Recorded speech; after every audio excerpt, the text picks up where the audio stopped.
like news flash, motherfucker, you ain't the shit. Compared to me, you a bitch. I don't step in the scene, I crash in, then I leave. Tonosaurio 3 at J Square Bazaar. What up? CDO again, your city hip hop head. Raise up fucking noise, yo!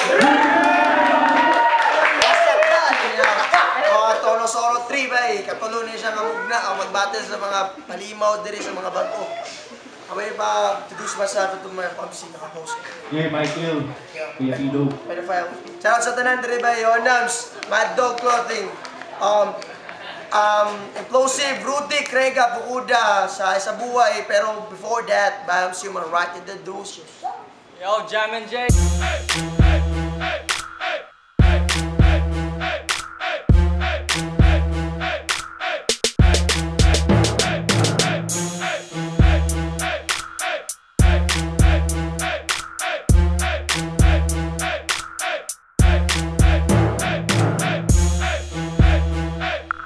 Rhyme Icon, shoutout KDC Studios, and that's all.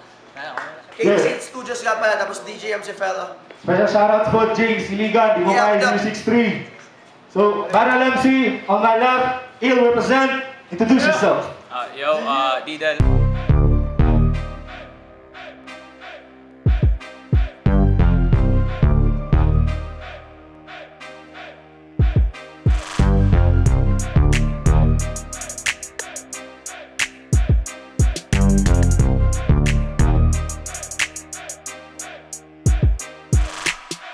Representing ill.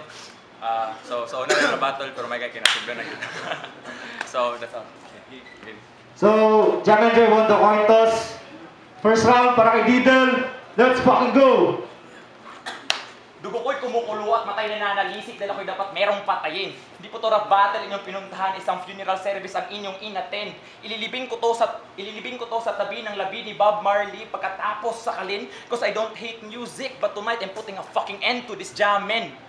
See, if you battle me, ipapaalam ko sa iyong mababang intelek at komprehensyon kung paano ako nasisigurado na kaya kitang talon at ibaon. Patunay mismo ang aking pangalan, Didel. Obserbahan na mabuti kung isusulat mo iyon. Nakatanim sa gitna ng 6 na letra, 3D, kasi mga sulat ko galing sa ibang dimensyon. Kasi ang mga salitang kung sinusulat nagpapatakbo sa inyong imahinasyon. Kita ng mga mata ang pagiging konkreto ng mga ideya sa aming diskusyon. Kaya di sila dapat magtaka kung meron sila makikitang red at blue banda sa iyong ilong. Di po yan 3D glasses, dugo po yan at pasa, pagkatapos kang bugbugin ngayon. At pakisabi na rin pala sa Rhyme Icon na nakaka-bad trip, sound trip ang inyong kanta.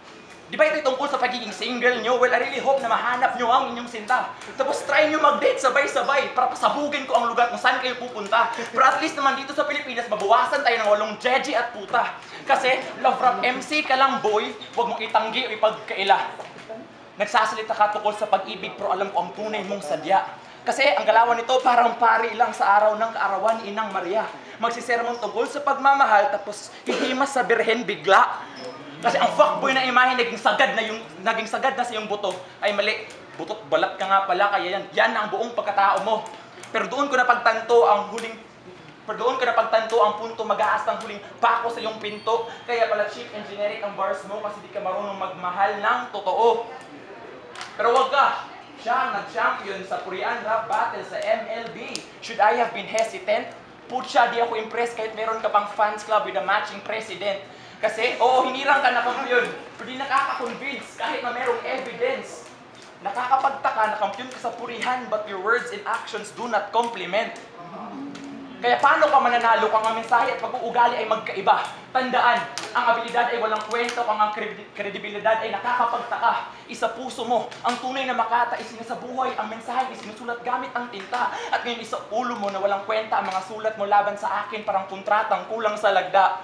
Pero sige, ikaw na ang bentang-benta sa dalagita. Pero di yan advantage, bro. Kahit isang paluman sa akin ng mga pafansay, ng mga buduy na fans mo. Kasi, base nga sa kasabihan, you are what you eat. Kaya kung talagang iisipin nyo, kung mahilig tong kumagat sa chicks, eh sisiw lang sa akin to. Time. First round. What's up, bro? Game na? Game. Game! Yeah! Yo! Bob Marley reference, pull top kaya kita diyang sabayan. Hindi mo mapapatay ang jamming na parang nightlife ng Cagayan. At tangina mo, magpakatotoo ka nga pare kasi ang tunay na lalaki ginagawa lahat para sa babae. At Jamin J. Bernstein, puta, saan ba kayo sumugal? Sana sa tama naman at huwag nang magpakahangal. Masyado akong naging mabait at namiss kong magpakabrutal at namiss ko rin kumatay sa sarili kong lugar. Kaya mararanasan mo ngayon ay mas masakit pa kaysa sa pag-chat mo kay crush tapos bigla kang kinitil sa sin zone. Tapos sinilid sa Singwolf, ito'y aking level 3 na beast mode. Makikita ka ng kargadang di maubusan ng bala na parang sa GTA may cheat code. Kaya bang bang! Unli pops, bitch! Kaya wag nang magbaka sakali. Pinasok mo yung away ng angkan, nito'y ubusan ng lahi. Yes, you can run but you can't hide. Yun ang sinasabi ng marami. Kaya asahan ito'y magiging madugo parang pangyayari sa Marawi. At wag mong sabihin na magsalita na lang ako at walang work. May actions ang aking bawat word na parang verb. Kaya huwag na magtanong kung ayaw mong masigawan na parang nagbabasa ng salitang mayroong 3 padamdam at yung GF mo ikakamak ko na lang para madama niya aking presence at sa bars na kita tutuldukan kasi binasa mo death sentence at tangina mo. Round 1 pa lang patay ka na kasi nakarap mo isa sa finest at nabasa na kita kaya nalamon na kita. Reader's Digest at isip bata ka masyado. Hindi ka kasi nabubuhay sa realidad kaya pananaw mo ay malabo. Mature na lahat ng tao dito kaya wala sa iyong naiinganyo. Hindi ka naman kinikilalang BK69 pero ba't sa pagkabata ka nakakandado? At sa 90 seconds every round, bawat baray kalkulado. Kaya hindi ka naaabutan pa ng 90 na parang average lifespan ng mga tao. Murag imong lolo. Tayo. Round, round, Eden. Let's go. Ano yun? Niribat mo ang punto na hindi ko pinako. Anong ibig sabihin mong GF ko? Puta, single ako. Oh. Bago ang date na set, ang dami nitong inaya bumatel. Hanggang sa ako na lang ay sumang-ayon. Challenge nga pati si Elengasa, pero na-reject kasi mas gusto nito yung hands-on. Kaya sa imam nito, panawagan ko, pag-uwi, please, pakihampas ng sinturon. Di ba basbas Muslim ka? Bakit ang hilig mong maghamon? You see? Kasi dapat alam mo na di tayo magkaparehas katulad ng ating sinasamba at sinusunod na relihiyon. Oo, parehas nating tinalo si Cross pero malaki ang punto pero malaki pa rin ang ating agwat pati sa puntong yon. Dahil ginamit mo ang crowd laban sa taong pinatangan mo na walang katotohanan ng akusasyon. Ironic na Muslim ka pero para kang Kristiyanong rebulto sa piyesta kung paano ka binitbit ng crowd sa gabi na yon. Sa gabi na yon. Huwag kang sumangayon, pero sisiguraduhin kong sa pagiging tanga mo, ikay magkakabugol. Ang babaw nito mag-reference, obvious na galing lang sa first page sa Google. Sa sobrang sama ng bars mo, haram na ito. Oo, hindi lawful, but this guy's a loser, so tanggalin niyo ang L, cause your shit is awful. Magpataka, nakagsukol ako, yata'y taga-savior. In other words, isang crusader. Magbasa ka ng libro para malaman mong ito'y mandirigmang kumapasdang ng infidel invaders. Mas bubuti pa ang palitan niyo ng July 15, 1099 AD, ang petsa sa event poster kasi katay itong Muslim sa kamay Kristiyano parang Siege of Jerusalem 2,000 years later kaya may comeback Israel. Pero ikaw, i-relocate ko sa Saudi Arabia. 7 beses kang paiikutin parang numero ng araw ng ating pagtagpo dito sa gera. Mangingitim ka dahil sa apoy ko binubuga at maninigas bato ka dahil sa takot mo sa aking mga pyesa. Teka, Saudi, itim na bato, 7 beses na pag-ikot. In short, ngayong gabi paluluhurin kita dahil sa Kaaba. Ay, mali ka ba? At oo, nagkamali ka. Ako ang pinasbas na Kristiyano pero hindi ako ngayong gabi ang magiging martir. Ikaw lang mismo ang nagtakda sa iyong pagkamatay sa aking pag-accept sa iyong pag-volunteer. Bilisan ang panalo sa karerang ito, ang makina'y nakahuling gear. Therefore, you could say that I'm gonna end fast na parang Idil Fitir. Some might think na magaling ka. Pero sa totoo, ang skills mo ay sobra pang salat. Sobra pang salat. Shahada ang taon imong pagsulat para sa ladder, ikaw makasakat. Nanagay ng personal sa imong dala na pa imong delivery na sobrang exage. Hindi pa nabatid ng iyong pandinig na pinatay na kita gamit ng patagong pagsabotage. Saum, salat, shahada, zakat, hajj. Pundasyon ng iyong paniniwala, ginawa ko lang barab, dinggit sa iyong kaalaman. Therefore, you could say na double meaning ng agad when I say the whole round ay lyrically choke Islam. Oh, kita na ba ng iyong mga mata na ang skills mo ay sobrang Sige, magtawag ka na ng repa at magpa-sub para kahit anong gawin mo ngayon, di na masasakyan ang iyong mga paandar kasi bawat linya ko may dalang pasabog in short, alawak, bars! Time! Second round, Jam and Jay. Yo! Ang ina mo, ang dami kong napuna. Kung mahilig ako maghamon kasi para sa akin chicken ham lang sila. At alawak bar, saan mo yun? At alawak bar, pwede ba yung bilhin? Yung alawak bar, tininira sa akin yun ni Kaizen. Recycle. Tang ina mo, at what's up, mamas boy? Unsay habilin sa iyong mama bago ka sa inyo nilakaw? Nga dili ka pwede magpagutom, dili pod pwede magpauhaw, dili ka pwede mainitan, nga dili pod ka pwede maulanan kung natay payong kapatid, siya na say payong gikan sa iyang inahan. Mamas boyang puta, pinapainom ka pa ng gatas, pinapatimpla pa kasi imong mama, gainom ang pugkog gatas sa imong mama.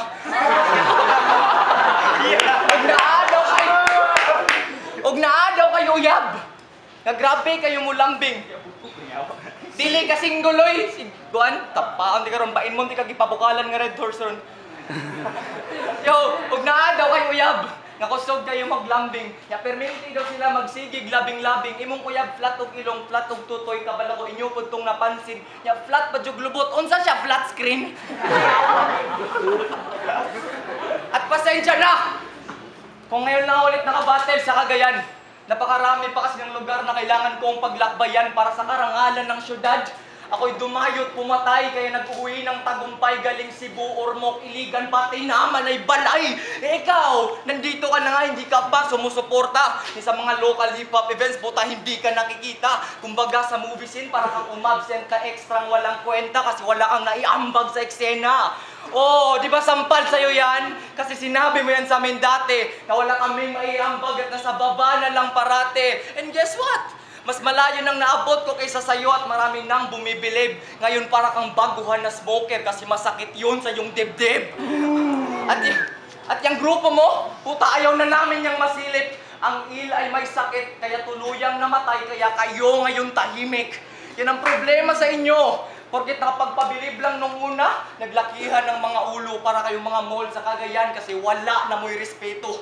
Sa mga baguhan o datihan, wala kayong pasintabi. Yan ang resulta ng hindi nagtatanim, kaya ngayon wala kayong inani. O wala kayong inani at kayo rin ang dahilan kung ba't nawala ang rap batikos. Kasi hinihilan nyo ito pababa hanggang sa hindi na makakilos. Mga utak talangka, dapat ninyo mawala. Di na mo ang may pangpasagdan. Kay basta ako na mo bira, mawala yun ang pagkautok alimango ni mo kay diligib ka kasaggang. Hindi mo mapipigilan pag ako nang umupensa. Trabaho ko mangwasak, job na sumisira ng depensa. At para kang nahuli ng pulis sa kanilang mga assignment. At ako na ang magsasabi na I have my right for you to remain silent. Tulog! Last round, para kay Didel. Let's go. Yawa, binugo ba kayo ng ipangyaw-yaw? Mura mang kag si Uson. Amo nang nasettle ang problema sa unang ikaw rang dili ka move on. Oo, single ko. Ikaw manggiga buot-buot. Baho kayo mong baka pang murag lubot na nangutot. Tapos, gibilihan ka sa kumama na, oy, pag amping dong sa imong away ay kahadlok, di ko magutom kay naa siya o nakinom na ko siyang laway. Sana yung best? May legit guy. Sana yung bestie mo na si Penny Calaw. Yung parang 7-up na mascot ang muka. Kaibigan, tignan sa labas, pero alam naman namin na sidekick ang tingin mo sa kanya. Kaya kung may battle to at si BFF Ayorado, obvious na ang boto na isa. It's funny, paano mo kaya bilhin ang panalo kahit 1 cent lang ang laman ng iyong bulsa. Kaya mag-isip kayo ng maigi. Itong si 1C at Jamen, parang local version lang ni 1T at Harlem. Sabi-sabi ng marami na ayaw mo daw labanan kasi scary na tandem. Lalo na kung ang pinag-uusapan ay freestyle kasi ito ang kanilang specialty department. Pero pag pinasulat mo naman, kargado lang pala ng novelty at nonsense. Habang ako isang manunulat na arms dealer ay weaponized poetry in jargons. Pag ako ang kaharap, maliligo ka sa pawis parang may kimchi na ramen. That's why when I'm on the move, nag-iiyakan ng yung family at cousins kasi ibang klase ako maglibing parang kamigin lang, pati cemetery sunken. Ako ang klase ng espiritu na ayaw mong gambalain, kay kung mo gambalain, Pati mga hindi Kristiyano na papadasal ng Santong Ama namin, uusisain. Ang bars mo parang warden, tapak-tapakan ng linya parang patin. Pag ako ang kaharap, hahanap-hanapin mo ang sunshine, parang meet your garden. At baka sabihin mong hindi ako tunay kasi walang gawang kanta o walang ambag sa movement. Sorry na po, di kasi pwede i-put on hold ang mga nakatakdang assignments. Pero at least ako, hindi katulad nyo na pati tao mismo ayaw meron kayong involvement. Kasi ang kanta nyong single, parang the prayer lang. Yun lang ang pinapatugtog nyo kada event. Pero sige, ikaw na ang active sa eksena. Bumabattle at nagpo-perform saan habang ako, study muna. Hobby lang to. Kaya wala akong pake sa panandali ang palakpak na makukuha. Pero 20 years from now, chemical engineer na ako na may bahay at maligayang pamilya. Habang ikaw, underground pa rin, nagpo-perform sa gig para sa pamilya, may pangsuporta. Di ka relevant, isa kang bibig peleke na may ngipin na pwedeng pantakot sa mga elephant. You should be feeling tense because it's quite evident na ang English mo puta pang grade 5 section 10. You should offer sacraments and be penitent kasi pag hawak ko ang pen intense, kuha bawat element. Then again, your death won't be elegant kasi sabi tong hilig mag-perform parang Chester Bennington. Ooh!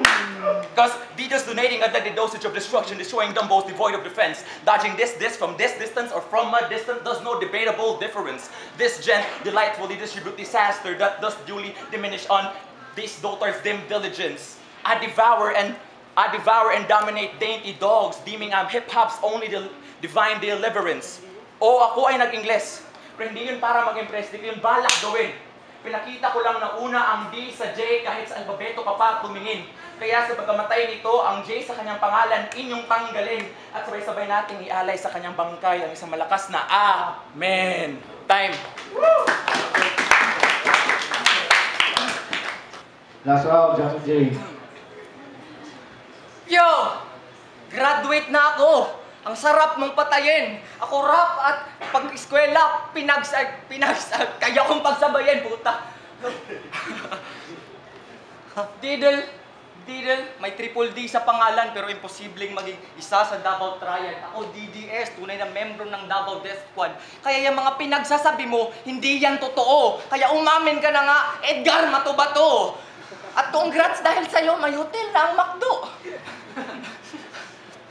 Oo, kaya walang lakas ng loob. Stilong pangbading. Peki ang gamit mo na tapang na parang nalasing niya manghagad og sumbagay niya magpakita og pusel. Way salig sa kaugalingon gagamit kag Titan gel.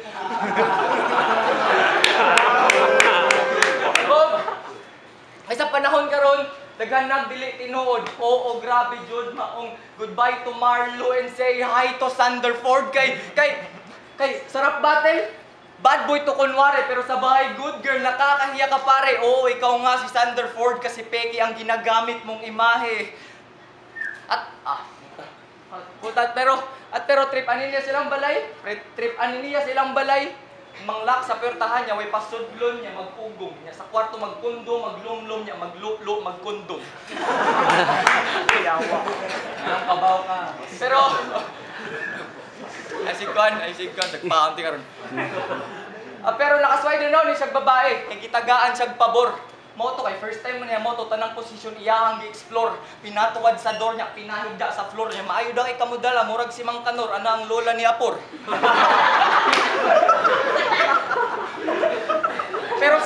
Pero sa rap, puta, masyado kang lame kaya hindi ka pwede maging best in this game. Cagayan de Oro's best English battler. Are you fucking insane? Baka nakakalimutan mo na nilampaso ka ni Chris Change.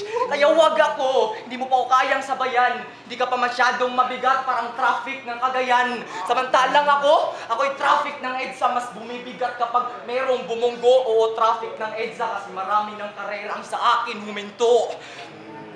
Kaya tangina mo. At nawala lang ako saglit at nagtago sa dilim. Pero ako'y magilis na gumaling, ako'y healing power ni Wolverine. At sa pagbabalik ko sa eksena, sa sapawan kita men, inaabangan to ng lahat na parang paglabas ng album ni Eminem. At nagbabalik ng hari, pasensya ko lang sa preparasyon, nandito na si Simba.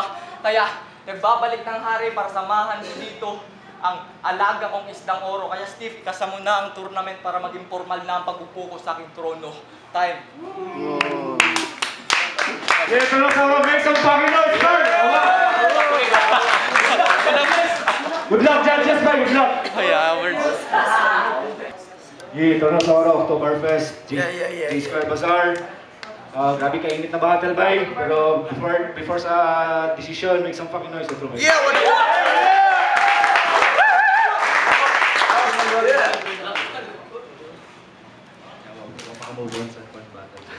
Pero decision ng judges. Bay, respeto silang dua.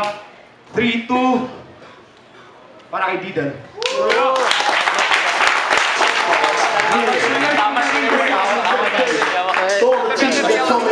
Salamat kay Bek, kaya daman. Kumay kontra mo ang damok taro. O video dahil, abi ko picture.